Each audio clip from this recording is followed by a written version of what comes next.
आप सभी का हमारे चैनल पर स्वागत है।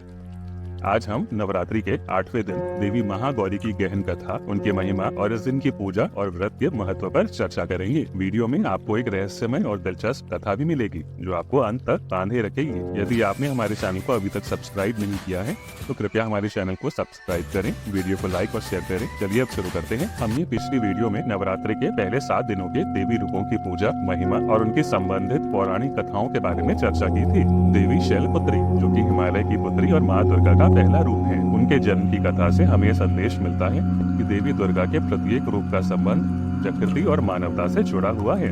शैलपुत्री ने महादेव से विवाह कर मानवता को तपस्या और ध्यान का महत्व सिखाया। देवी ब्रह्मचारिणी के रूप में देवी ने कठोर तपस्या कर हमें संयम, साधना और ब्रह्मचर्य के सिद्धांतों की सीख दी। उन्होंने अपने साधना द्वारा महादेव को प्राप्त किया और उनका यह रूप महान धैर्य का प्रतीक है। देवी चंद्रघंटा के रूप में माँ पार्वती ने शिव से विवाह के बाद अपना रौद्र रूप धारण किया। वह युद्ध के मैदान में शक्ति और साहस का प्रतीक है। देवी कुष्मांडा, जिन्होंने सृष्टि की रचना की थी, हमें बताती है कि जीवन में प्रकाश और आशा कैसे उत्पन्न की जा सकती है। यह स्वरूप हमें ऊर्जा और सकारात्मकता से प्रेरित करता है। देवी स्कंद माता के रूप में वह भगवान कार्तिकेय की माता हैं और मातृत्व की शक्ति और रक्षा का प्रतीक हैं।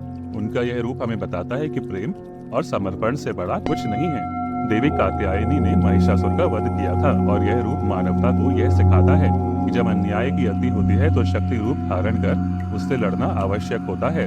देवी कालरात्रि का रूप अंधकार को दूर करने और बुराई को समाप्त करने वाला है। यह रूप मानवता को सिखाता है कि भय को समाप्त करना ही सच्ची शक्ति है। इन सभी देवी रूपों की पूजा से मनुष्य जीवन में सुख, समृद्धि और शक्ति प्राप्त करता है। अब बात करते हैं नवरात्रि के 8वें दिन की।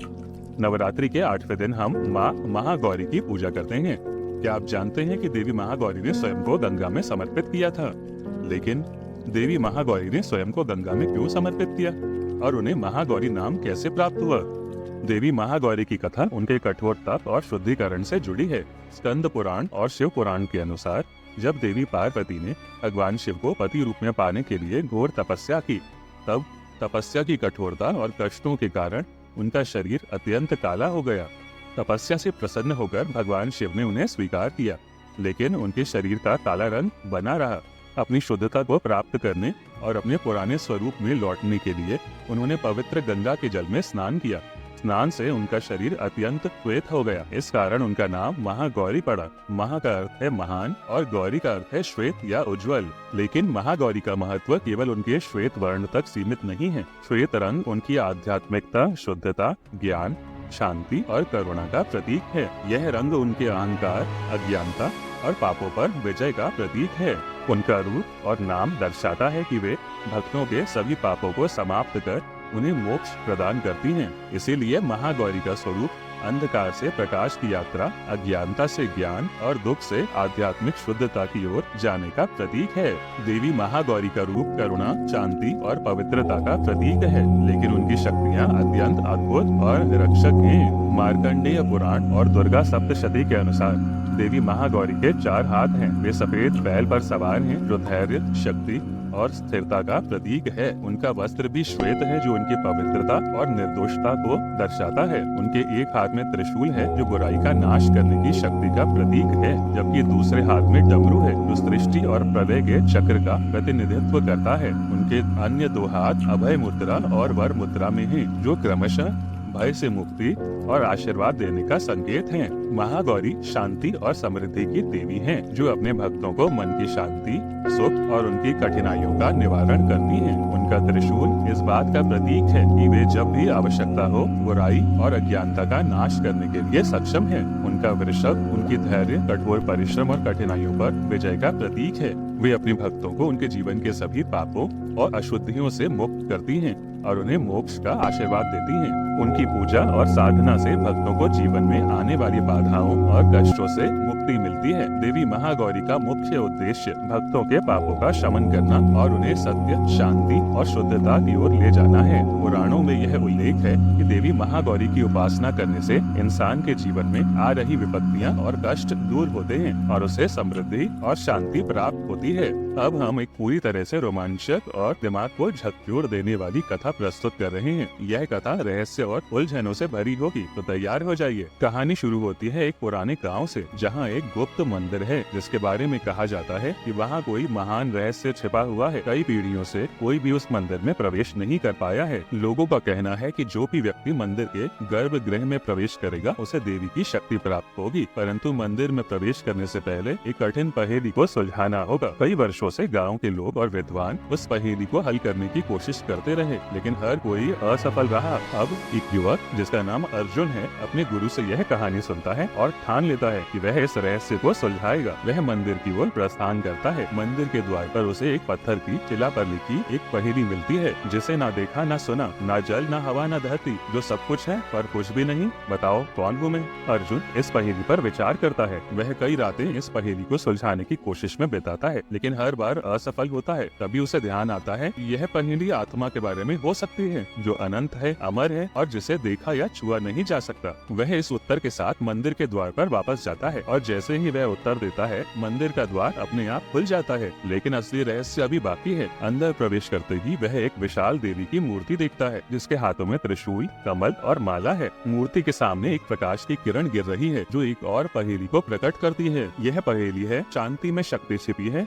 अधिकार में विनम्रता। जिसे अपने आप की पहचान हो वह पाएगा शक्ति की प्राप्ति। कौन है वह? यह पहेली अर्जुन को उसकी यात्रा के वास्तविक उद्देश्य तक ले जाती है। अर्जुन को महसूस होता है कि यह पहेली उसके आत्मबोध और आंतरिक शक्ति की पहचान के बारे में है। उसे समझ आता है कि महागौरी के माध्यम से यह संदेश दिया जा रहा है कि असली शक्ति अपने भीतर छिपी शांति और विनम्रता में होती है। जो अपने अंदर की शक्ति को पहचानता है वही सच्चे अर्थों में बलशाली है। अर्जुन यह उत्तर देकर अपनी साधना पूरी करता है और जैसे ही वह उत्तर देता है, देवी की मूर्ति के सामने एक प्रकाश पुंज प्रकट होता है। यह प्रकाश उसे चारों ओर से घेर लेता है और वह देखता है कि देवी महागौरी स्वयं उसकी साधना से प्रसन्न होकर प्रकट हुई हैं। देवी महागौरी कहती हैं, तुमने अपनी आत्मा की सच्ची शक्ति को पहचाना है। शक्ति का वास्तविक स्वरूप शांति, अहंकार रहित और निष्काम होता है। तुम्हारी इस साधना से मैं प्रसन्न हूँ और तुम्हें आशीर्वाद देती हूँ कि तुम अपने जीवन में जो भी प्राप्त करना चाहोगे वो तुम्हें सहज रूप से मिलेगा। यह कहते ही देवी का आशीर्वाद अर्जुन के जीवन में एक बड़ा परिवर्तन लाता है। वह गांव वापस आता है और उसकी बुद्धिमत्ता और आंतरिक शक्ति से सभी लोग प्रभावित होते हैं। अर्जुन न केवल अपने गांव का उद्धार करता है, बल्कि हर उस व्यक्ति का मार्गदर्शन करता है जो जीवन की कठिनाइयों से जूझ रहा है। यह कहानी दर्शाती है कि देवी महागौरी की पूजा और साधना से न केवल भौतिक इच्छाओं की प्राप्ति होती है, बल्कि मन की शांति और आत्मबोध की प्राप्ति भी होती है। रहस्य का अंत इस बात से होता है कि असली शक्ति बाहर की दुनिया में नहीं, बल्कि अपने भीतर छिपी शांति और संयम में होती है और देवी महागौरी की पूजा से यह शक्ति प्राप्त की जा सकती है। नवरात्रि के 8वें दिन की पूजा में देवी महागौरी की उपासना की जाती है। महागौरी शांति, सौम्यता और पवित्रता की प्रतीक हैं। उनकी पूजा करने से भक्तों के सारे पाप धुल जाते हैं और जीवन में सुख, समृद्धि और शांति का वास होता है। महागौरी की उपासना करने से मानसिक शांति और आत्मिक शक्ति की प्राप्ति होती है। उनके श्वेत वर्ण का अर्थ केवल बाहरी सफेदी नहीं, बल्कि यह आत्मा की पवित्रता और शुद्धता का प्रतीक है। ये भक्तों को जीवन के संघर्षों से मुक्ति दिलाती हैं और मन के विकारों को दूर करती हैं। वेदों और पुराणों के अनुसार देवी महागौरी की पूजा करने से भक्तों के भीतर की आध्यात्मिक शक्ति जागृत होती है और उनके जीवन में आने वाली कठिनाइयों का सामना करने की क्षमता बढ़ती है। महागौरी की कृपा से मनुष्य को धन, समृद्धि और संतान सुख की प्राप्ति होती है। उनकी उपासना से परिवार में शांति, सुख, समृद्धि और मानसिक स्थिरता आती है। इस प्रकार देवी महागौरी की उपासना से भौतिक और आध्यात्मिक दोनों ही स्तरों पर लाभ होते हैं। इस पूरी कहानी और देवी महागौरी के महत्व को समझने के बाद से निवेदन करता हूँ कि हमारे चैनल को सब्सक्राइब करें, इस वीडियो को लाइक और शेयर करें, ताकि अधिक से अधिक लोग देवी महागौरी की पूजा और उनके महत्व को समझ सकें। आपके सुझावों का स्वागत है और अगली नवरात्रि कथा के लिए जुड़े रहें, जहाँ हम नवमी के दिन की देवी के बारे में विस्तार से चर्चा करेंगे। धन्यवाद। जय माता दी, जय माता महागौरी।